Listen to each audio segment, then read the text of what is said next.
I rise to speak on the very volatile and dangerous situation that has been evolving every day in Afghanistan recently.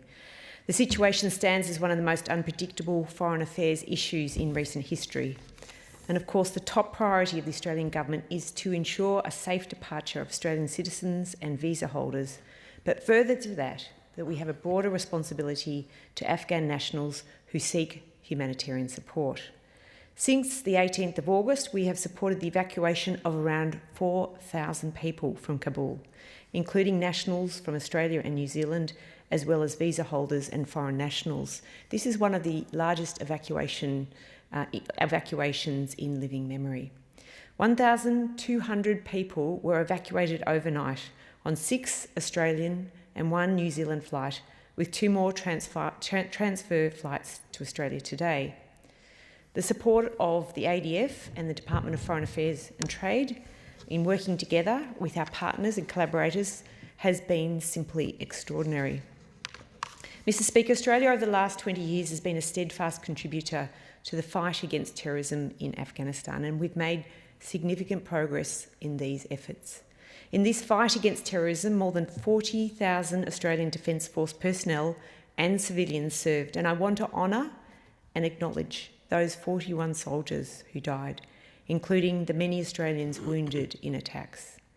Some of these wounds will never heal, nor will the emotional scars of the loved ones who feel the pain acutely. We must surround them with our support, our care and our admiration.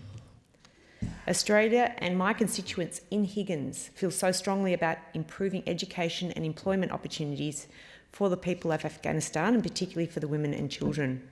And certainly Australia has been an active participant in achieving this goal. Unfortunately, now Afghanistan faces a political and potentially humanitarian crisis, which does put these achievements at risk.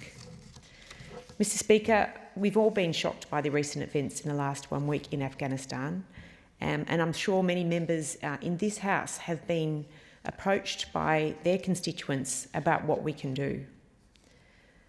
The compassion of the constituents of Higgins have been clear to me, with hundreds of emails and phone calls to my office expressing their concern for the Afghani people. We've heard of numerous examples of families and children feeling threatened by the Taliban forces intimidating them. I'm pleased to say that we have had success in this endeavour, with some of these individuals now on their way to Australia as we speak. And I thank the constituents of Higgins who have worked so hard to bring these cases to our attention, and for the Department, for DFAT, for working closely with my office on these matters. We've been working with DFAT to ensure these vulnerable Afghan citizens are processed and settled as a priority while sheltering in Australia's protection. I particularly am very grateful to the hard-working ministers in the last week, particularly the Senator, the Honourable Maurice Payne, the Honourable Alex Hawke and the Honourable Karen Andrews, who are ministers in Foreign Affairs, Immigration and Home Affairs, respectively, and to their staff and officers for the incredible work that they have been doing. I know they've been working night and day, and that they've had texts and emails and phone calls all through the night. And I have actually received photos and texts from people on the ground in Kabul. It's been a frightening experience for those people who are navigating their way and their path to safety. And knowing that the Australian Defence Force has been on the ground supporting them has been incredible for them. But I'd like to say thank you to the ADF for their continued and brave efforts in a very rapidly evolving situation. It does remain extremely dangerous, but I'd like to acknowledge the significant issues that they have had to face in this very difficult time.